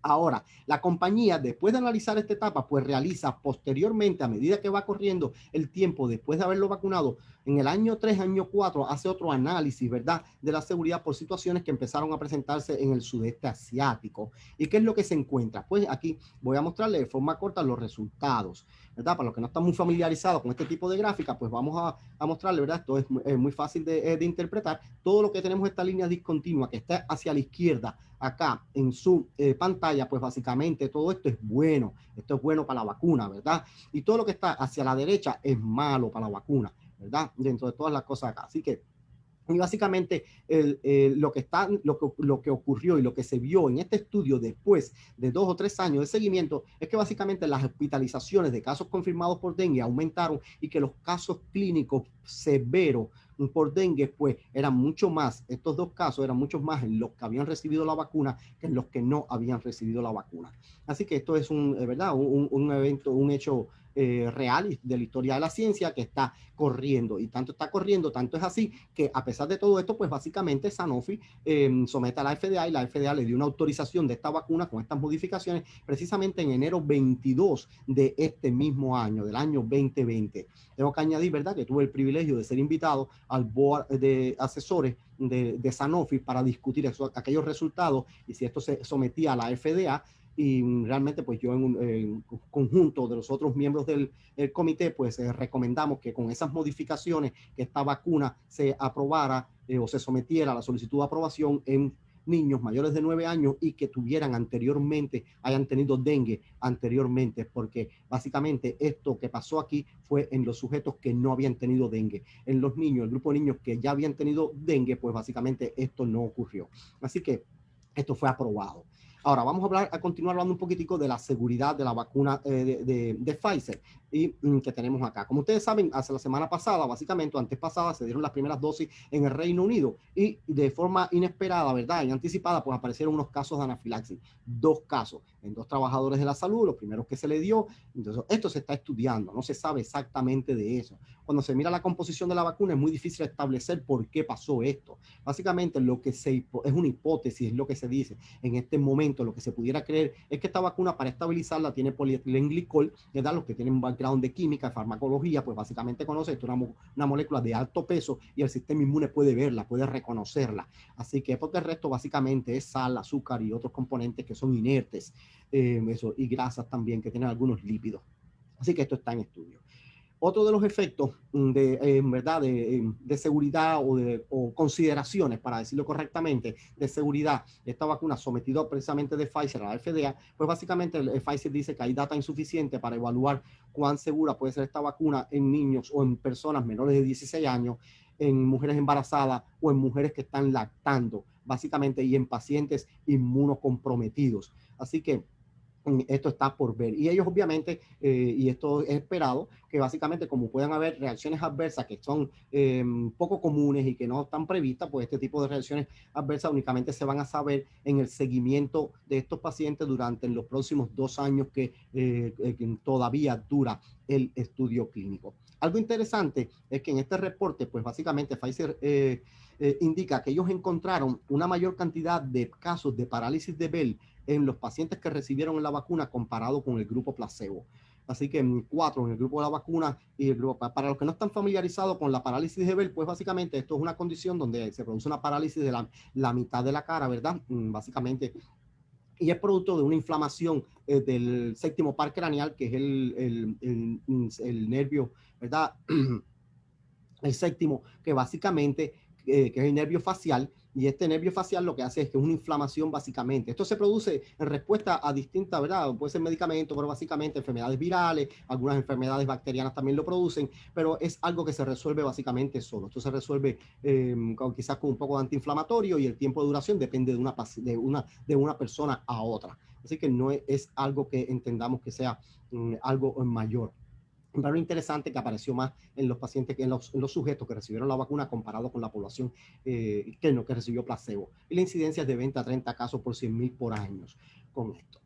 Entonces, pasando a otra área, básicamente, del post-marketing, de la vigilancia del post-marketing, de qué es lo que va a pasar, pues hay preguntas, ¿verdad?, que están abiertas, como si esta vacuna va a ser efectiva en sujetos que ya tienen condiciones preexistentes, debido a que se ha probado en muy pocos grupos, en grupos muy pequeños de pacientes con condiciones preexistentes o condiciones de inmunodeficiencia, por ejemplo. Si la vacuna va a ser efectiva en personas que ya tuvieron COVID-19, eso vamos a revisarlo ahora, porque es un tema de mucho interés también. Y si esta vacuna puede proteger contra la reinfección. También una pregunta, parece elemental, pero no lo es. Si alguno de ustedes, ¿verdad?, tenga interés científico, pues yo les invito a que lean este artículo publicado en BMJ, básicamente, que el título es un poco provocador, pero dice que si las vacunas del COVID están dirigidas para salvar vidas, pues la respuesta obviamente sí, positivamente sí, están diseñadas para esto, pero a continuación el autor pues lo que plantea si que los estudios clínicos no están diseñados desde el punto de vista metodológico para responder algunas de esas preguntas. Y esto es lo que quiero revisar con ustedes. Pero antes de ver lo que él plantea, pues básicamente un planteamiento de Peter Hotez, que básicamente es uno de los infectólogos y las personas más reconocidas a nivel mundial dentro del grupo de la infectología. Y él plantea que ¿para qué queremos una vacuna antiviral? Pues la vacuna antiviral la queremos para dos cosas, fundamentalmente. Primero, para reducir la posibilidad que usted se enferme y que usted tenga las formas más graves y tenga que ir a un hospital. Eso queremos prevenirlo. Y obviamente, y segundo, que es súper importante, es para interrumpir la cadena de transmisión. Esto es lo que pasa con las vacunas del sarampión. La vacuna del sarampión es súper efectiva y se pone, ¿verdad?, desde que son niños y se van poniendo es para evitar que el sarampión no circule. Así que con estas dosis, pues, es evitar que el virus circule y ese es el objetivo fundamental. Esta tabla da una data con relación, ¿verdad?, al análisis que hace este autor con relación a las 3 vacunas. Espero que ustedes miren fundamentalmente, inicialmente, este recuadro. Y vamos a hablar de las poblaciones que están incluidas o excluidas de estos estudios que se hicieron. Los niños y los adolescentes, pues, no se consideraron en Moderna todavía hasta ahora, tampoco en AstraZeneca, y ya vieron que Pfizer incluyó un grupo pequeño de 200, entiendo, de 12 a 16 años. Así que un grupo pequeño, pero que estaba allí. Inmunocomprometidos, pues básicamente están excluidos, y las mujeres embarazadas y lactando también están excluidas. Esto es normal en cualquier estudio clínico, no es único para estas vacunas, pues uno no quiere, ¿verdad?, tener este tipo de personas que pudieran estar a mayor riesgo, incluirlos en estos estudios inicialmente, hasta que no se tenga más data.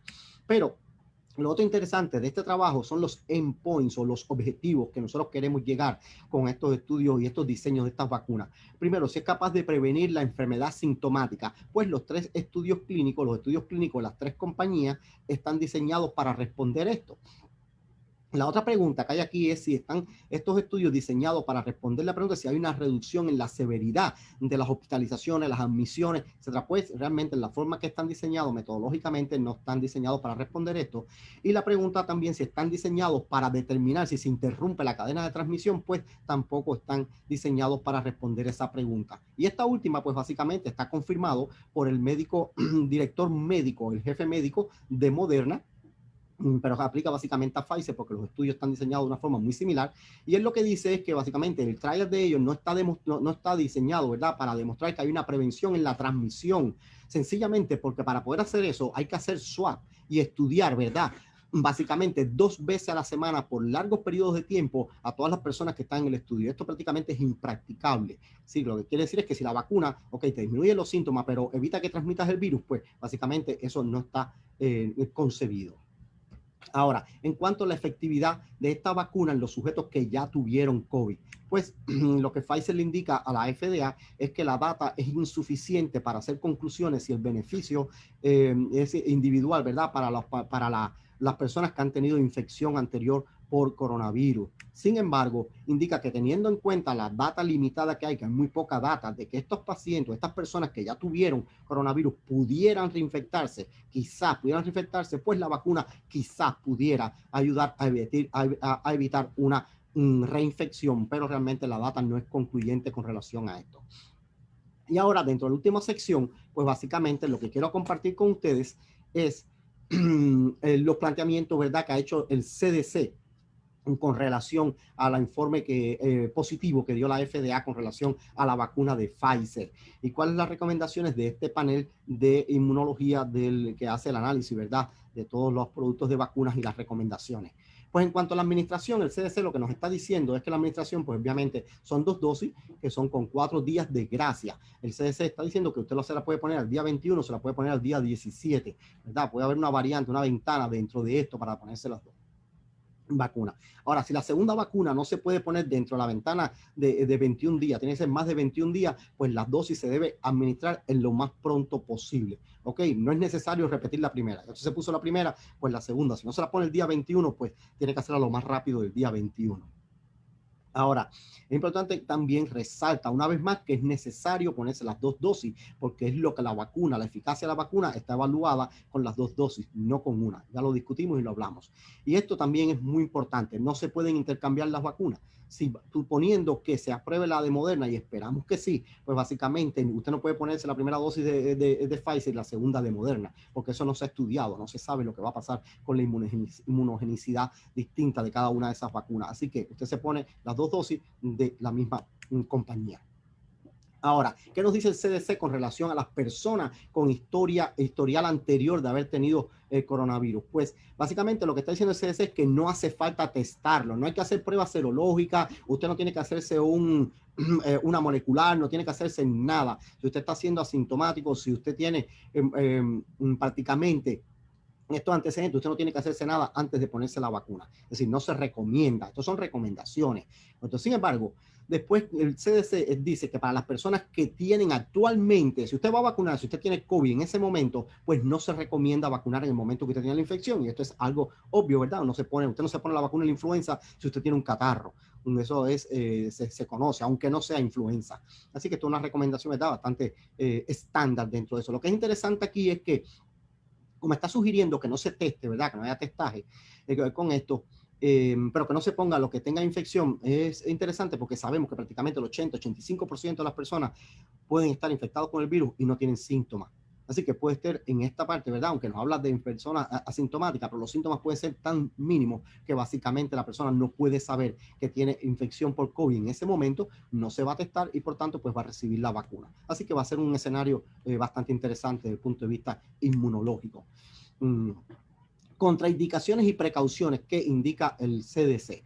Pues las personas que han tenido reacciones alérgicas en el pasado, en algún momento, pues no deben recibir la vacuna de Pfizer en estos momentos, ¿verdad? Hasta que tengamos más información y se aclare qué es lo que pasa. Así que esto. Ahora, las personas que van a recibir la vacuna, precisamente por esta razón, pues deben quedar bajo observación al menos durante 30 minutos. Aquellas personas que hayan tenido historial de anafilaxis, o 15 minutos las personas que no tengan historial ninguno de anafilaxis. La anafilaxis, ¿verdad? Una respuesta, si no lo aclaré anteriormente, alérgica de forma generalizada, cuando hay problemas respiratorios, etc. ¿Y qué más nos dice el CDC con relación a esto? Pues básicamente está diciendo que cuando se vaya a administrar esta vacuna, pues deben estar presentes todas las medidas y los métodos necesarios para poder atender este tipo de emergencia médica, para poder manejar esta reacción alérgica si se produce de una forma severa, pues cuando se administra la vacuna pues debe estar presente este tipo de auxilio. Y digo esto porque se ha hablado, ¿verdad?, que esta vacuna en algún momento puede estar en la farmacia, en Walgreens, en CVS, pues es importante considerar esto, que donde quiera se vaya a administrar, pues deben estar los medios suficientes para auxiliar a una persona en caso que desarrolle esto. Y algo muy interesante, aunque el CDC con relación a salud pública, las recomendaciones para las personas que ya se vacunaron, pues si ya usted se vacunó, le recalcamos de que básicamente la protección o la inmunidad que produce no es inmediata, tiene que tener la segunda dosis. Y lo otro que nos aclara, ¿verdad?, y resalta es que la vacuna, no hay ninguna vacuna que es 100% efectiva. Pero más adelante el CDC plantea que debido, ¿verdad?, a la información tan limitada que hay en estos momentos con relación a cuán buena puede ser la vacuna trabajando en la población general, o la información tan limitada que hay de cuánto la vacuna puede reducir la enfermedad o la severidad o puede reducir la transmisión, o la información tan limitada que hay en este momento de cuánto puede durar la protección de la vacuna, pues nos está recomendando que continuamos con todas las medidas, ¿verdad?, que se han dado hasta ahora, de, ¿verdad?, de distanciamiento social, desde ponerse las máscaras, estar los 6 pies de distancia, evitar las multitudes donde haya muchas personas, lavarse las manos, etcétera. Así que aunque usted se ponga la vacuna, pues las recomendaciones del CDC es que continúe haciendo lo mismo que hemos estado haciendo hasta ahora. Aquí quiero compartir un poquito con ustedes de forma gráfica, esto lo sabemos, la cadena de distribución, interesante, llega el avión, trae las vacunas, estas vacunas en algunos lugares se van a poner en centros, ¿verdad? Va a estar centralizada el almacenaje para su distribución. En Puerto Rico, como ustedes saben, se ha ido distribuyendo a distintos lugares donde se va a ir acumulando. Lo importante es, y de ahí después se va a vacunar, que básicamente que después que esto está en que se abre, ¿verdad? Los paquetes donde llegan las vacunas con hielo seco para conservarlas, pues tienen 10 días para llegar a los centros de vacunación, al lugar donde se va a vacunar. Y algo importante es que una vez que se abra ya el vial o se abra, ¿verdad?, estos paquetes, pues la vacuna tiene la posibilidad de mantenerse entre 2 a 8 grados centígrados, lo cual es un refrigerador normal de casa, para utilizarse, pero básicamente hay que utilizarla en un periodo de 5 días. Así que, y esto pues, casi lo último que quiero compartir con ustedes es ¿verdad?, el cronograma de lo que se espera de cómo va a ser la administración de las vacunas. Esto varía por estado, pero en general esto es lo que recomienda el CDC. Esta primera fase ya nosotros la pasamos, ¿verdad? Y ahora estamos en esta fase. Esta primera fase, que ustedes saben ya, que se ha llamado en Puerto Rico fase 1A, pues básicamente se van a vacunar las personas, los trabajadores de la salud que están en la primera línea, los que están más a riesgo, lo cual es obvio, ¿verdad? Las personas de más de 65 años y las personas con condiciones preexistentes. Se supone que entre febrero, marzo y abril, pues la distribución de esta vacuna para estos 4 grupos prioritarios continúe todavía hasta que se distribuyan hasta 30 millones de vacunas. Para abril, mayo, junio, pues se espera que pudieran empezar a vacunarse ya las personas más jóvenes, las personas saludables, que no tengan situaciones de salud preexistente, el público en general. Para julio y agosto, septiembre del 2021, pues básicamente que no se haya puesto la vacuna va a estar disponible para todo el que no se la haya puesto y que quiera ponérsela, pues entonces que la pueda adquirir, o se la pueda administrar. Y se anticipa que entre octubre, noviembre, diciembre del 2021 se pueda adquirir lo que se llama herd immunity o inmunidad de rebaño, inmunidad de comunidad, ¿verdad? Todo lo que quiere decir que todos tengamos una inmunidad suficiente como para controlar el virus. Se ha calculado que es un 75% de la población tiene que estar inmune al virus para que se pueda parar la circulación del mismo. Esto obviamente desde el punto de vista de vacunas sería si las vacunas, ¿verdad?, funcionan con la efectividad que requiere. Si miramos este número y buscamos la población que hay en Puerto Rico, pues teniendo en cuenta que en Puerto Rico ahora mismo se calcula que existe básicamente 3.1 millones, pues para esa fecha y para llegar al 75%, pues básicamente habría que vacunar a 2.39 millones de habitantes de Puerto Rico. No digo puertorriqueños porque en Puerto Rico pues viven también, ¿verdad?, personas que no son necesariamente puertorriqueños, pero 2.39 millones de personas viviendo en Puerto Rico tendrían que vacunarse. Así que antes de finalizar, pues yo quiero, ¿verdad?, hacer mi impresión realmente con estas vacunas. Yo creo que esto es un instrumento único, que ha sido desarrollado en tiempo récord, que está basado en el conocimiento científico más avanzado de nuestra época. Indudablemente esto es un hito histórico para la humanidad, es algo único, pero también entiendo que debería tomarse con cautela y no interpretarse como una solución mágica. Eso nos puede evitar problemas. Para finalizar, pues entonces darle las gracias acá al grupo, nuestro grupo de recinto de ciencias médicas, obviamente a las entidades que han dado los fondos para desarrollar los trabajos, parte de lo que hemos presentado acá, un gran de la Universidad de Puerto Rico. Tenemos el gran verdad del Fideicomiso de Ciencia y Tecnología, y junto con la doctora Ana M. Espino, y finalmente pues un UO1 de los Institutos Nacionales del Cáncer, que es lo que se conoce como Seronet a nivel nacional, para caracterizar, ¿verdad?, y correlacionar, buscar la relación de protección contra el COVID en la población acá en Puerto Rico. Esto es un gran donde yo soy PI, que he compartido con el doctor Marcos López y la doctora Daniela Wyckoff de la Joya Institute en San Diego.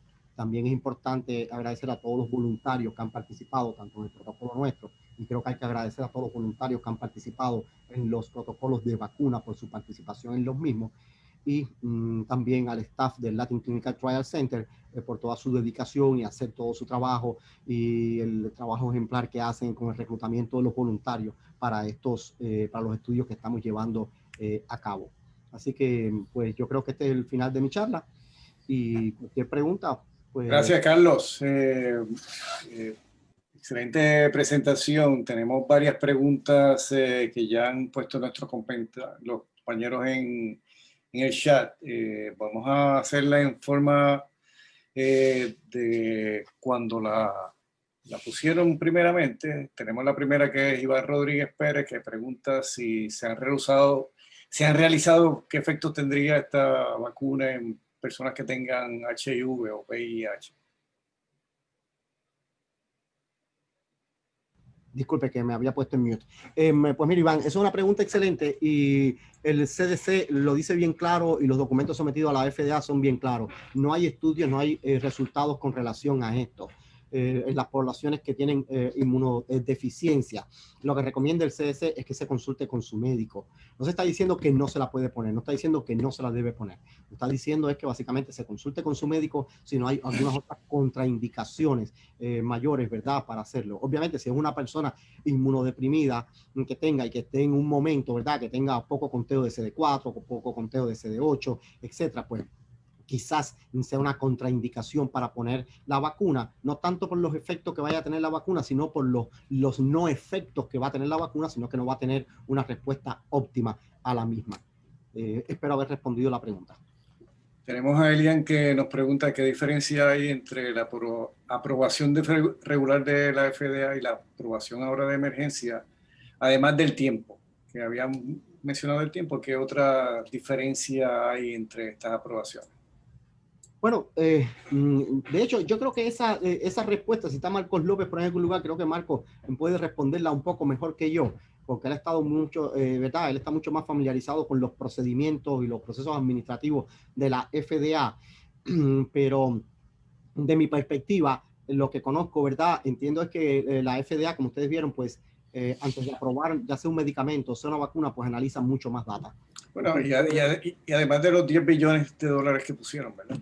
Bueno, gracias. No quería mencionar, ¿verdad?, esto porque no quiero vincular esto con yo creo que ha sido una inversión, ¿verdad?, grande que se ha hecho para poder acelerarlo, pero tienes toda la razón. Pues básicamente la diferencia fundamental es el tiempo en que se hizo.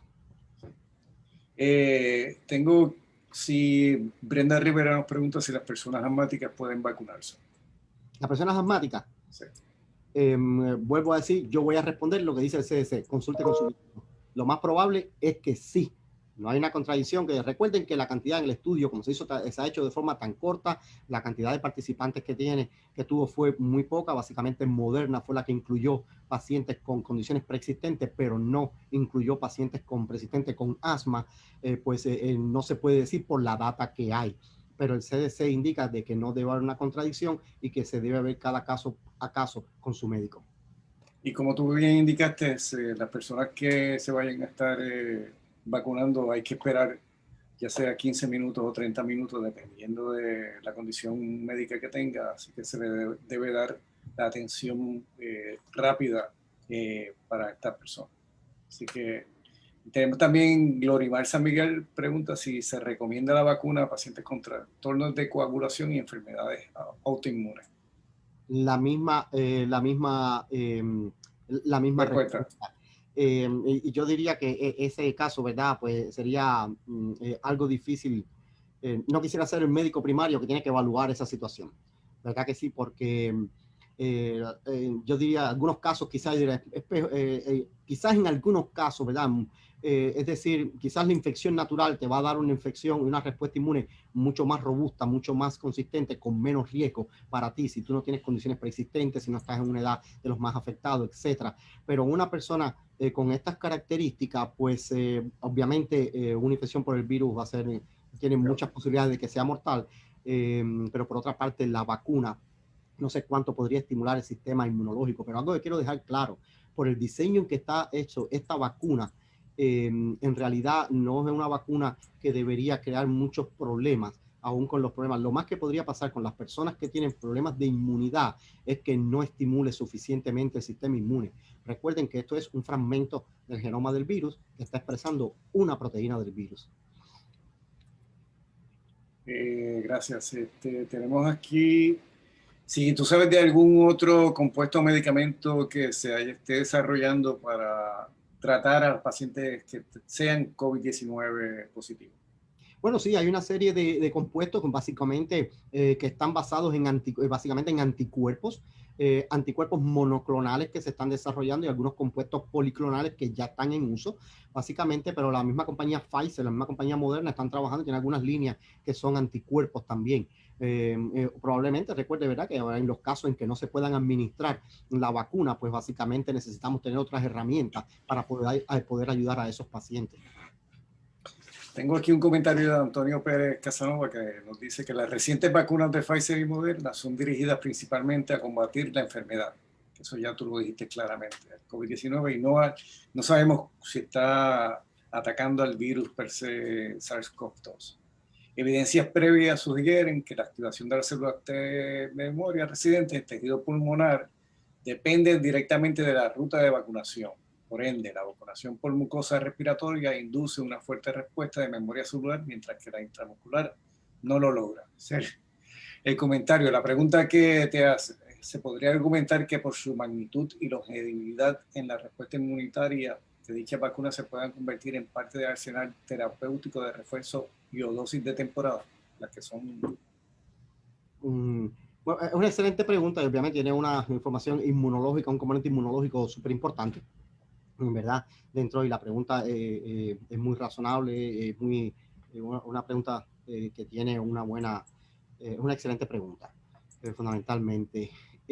Sí, yo pienso, ¿verdad?, que lo primero es que quiero resaltar, lo he dicho siempre durante la pandemia y ahora, recuerden que no estamos hablando solo, ¿verdad?, de anticuerpos, que también induce respuestas de células T, y estos tantos combinados, no importa que sea de forma intramuscular, pues lo que dice la data que están presentando, pues es capaz de estimular los dos brazos del sistema inmune. Y ya tener estos anticuerpos circulantes, esto va a generar células de memoria, ¿verdad? Las células B de memoria, una vez que nos enfrentemos al virus, pues básicamente deben activarse y por tanto deberían disminuir. Y como hemos visto, la poca data que hay, pues la cantidad de casos de COVID en pacientes que recibieron la vacuna es menor que las que lo han recibido el placebo, así que pudiera ser, ¿verdad?, efectiva también previniendo esto, pero sí, verse como un refuerzo. El COVID llegó para quedarse.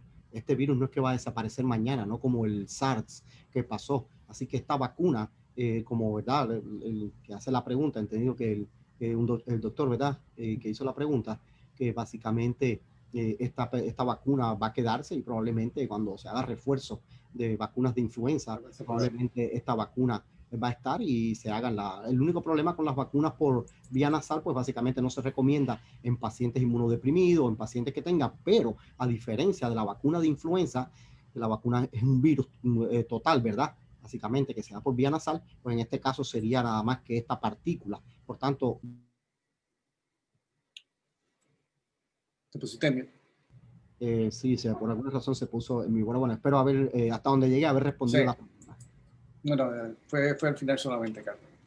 Otra pregunta que tengo es personas de Eliet Hernández, personas con diabetes tipo 2 y que hayan tenido cáncer, ¿qué se recomienda? La misma respuesta. Primero, no hay contraindicaciones, ¿verdad? Primero, son las personas que básicamente deberían estar protegidas más rápido, ¿verdad? Están en los grupos de riesgo. Así que yo entiendo que son las personas que van a recibir o tendrían la oportunidad de recibir la vacuna de forma más rápida con esto. Pero antes de ponérsela, consúltelo con su médico. Tengo una de José W. Rodríguez que hace la pregunta de si hay la posibilidad que la vacuna de AstraZeneca, la del adenovirus de chimpancé, pueda humanizarse con el tiempo. ¿Pueda que a humanizarse? si el adenovirus de chimpancé nos va a infectar a nosotros. Fíjate, la respuesta en ciencia nada es blanco y negro, ¿verdad? Pero esa plataforma ha estado en uso por tiempo, se está utilizando, como digo, ¿verdad?, en estudios con chikungunya, básicamente. Pero en la forma en que están construidas esas vacunas, es muy poco probable que esa vacuna ese adenovirus pueda infectar al humano. Porque recuerda que no se está poniendo el adenovirus con su material genético. Es un adenovirus. Lo que tiene de chimpancé básicamente es lo que tiene afuera. Y básicamente, ¿por qué se utiliza de chimpancé? Se utiliza de chimpancé porque está distantemente bastante lejano, está muy lejano, relacionado de forma lejana con los adenovirus humanos, y por tanto los humanos no tenemos anticuerpos contra ese adenovirus de chimpancé, lo cual quiere decir que ese adenovirus puede hacer su trabajo como vacuna. Porque si se utiliza un adenovirus humano para hacer la vacuna, pues ya se sabe, y eso está conocido, ya eso es ciencia, digamos, constituida básicamente, es que como casi todos nosotros estamos infectados con adenovirus con mucha frecuencia, los anticuerpos mismos de anticuerpos contra adenovirus humanos neutralizarían la vacuna que esté hecha a base de adenovirus humanos, pero no la que está hecha a base de adenovirus de chimpancé. Bueno, nos da tiempo para una pregunta y vamos a escoger una que dice que de ocurrir mutaciones, ¿cuáles de las plataformas a corto plazo podría ser más efectiva? Bueno, básicamente las plataformas de Moderna y de Pfizer son muy efectivas en este sentido, porque recuerda que, en verdad, a no ser que se demuestre algo a largo plazo o algo que se vean efectos que no se recomiende el uso de las vacunas, pero hasta este momento y lo que se conoce de las plataformas son muy fáciles de cambiar y de manipular. Es decir, esto es nada más que cambiar la secuencia genética, eso es un trabajo bastante rápido. Y como es un fragmento tan pequeño, pues eso se podría hacer muy rápido algún cambio. De hecho, la de vacuna, la de Pfizer, la versión que tiene el material genético codifica para la cepa que está circulando mayormente alrededor del mundo ahora mismo. Así que esa sería la plataforma, entiendo yo, más fácil de cambiar. Agradezco a Carlos por su intervención el día de hoy. Mañana también Carlos está en las redes con Mili Méndez, que va a estar haciendo un conversatorio un poco más relajado con ella con relación a las vacunas. Así que los invitamos, pueden acceder a esta información en la página del Fideicomiso de Salud Pública, que es paralasaludpublica.org. Ya en unos minutos Brian va a estar poniendo también la información para que podamos evaluar la presentación de Carlos de su perspectiva, que podamos también poder hacer mejores, va a ser difícil, pero va a hacer mejores presentaciones en el futuro. Les anuncio también de que esta grabación está en nuestras redes sociales, está en nuestro canal de YouTube para Public Health, Puerto Rico Public Health Trust. Y también les decimos y les invitamos a que nos sintonicen también a Salud Pública al Mediodía. Es un programa en el cual damos información sobre el COVID-19 y otros aspectos de salud pública en Puerto Rico. En el día de hoy va a estar comenzando a las 2:30. Vamos a estar hablando un poco sobre la vacuna. Y también le puse también en el chat una página que pueden acceder que es cvdvaccine.com. Ahí pueden entrar y buscar mucha información sobre la vacuna de Pfizer. Eventualmente Moderna va a hacer algo similar. Nuevamente le agradecemos a Carlos que nos haya sacado de su tiempo para presentarnos datos que todavía no han presentado en el mundo. Eso es una primicia para nosotros. Así que agradecido por el conocimiento impartido en el día de hoy y te deseamos mucho éxito en la investigación que está realizando. Y si quieres dar un teléfono, Carlos, antes de irnos, para aquellas personas que quieran participar en los estudios clínicos que estás realizando. Así que aprovecha en este momento. Pues gracias, José, muchas gracias por todo y gracias a usted, ¿verdad?, por la oportunidad de compartir esta información con todos. Sí, nosotros vamos a estar haciendo el anuncio para buscar más voluntarios y yo creo que lo van a estar viendo en las redes y vamos a estar dando un correo electrónico y el número de teléfono para hacerlo, para tener toda la logística lista para poder contar con más voluntarios y participantes. Así que Perfecto. muchísimas gracias a ustedes por la invitación. Muchas gracias. Gracias nuevamente. Así que por favor terminen de llenar el cuestionario y nuevamente gracias a todos los que se han estado con nosotros en la mañana de hoy. Y los esperamos en la próxima edición de las conferencias magistrales del Puerto Rico Public Health.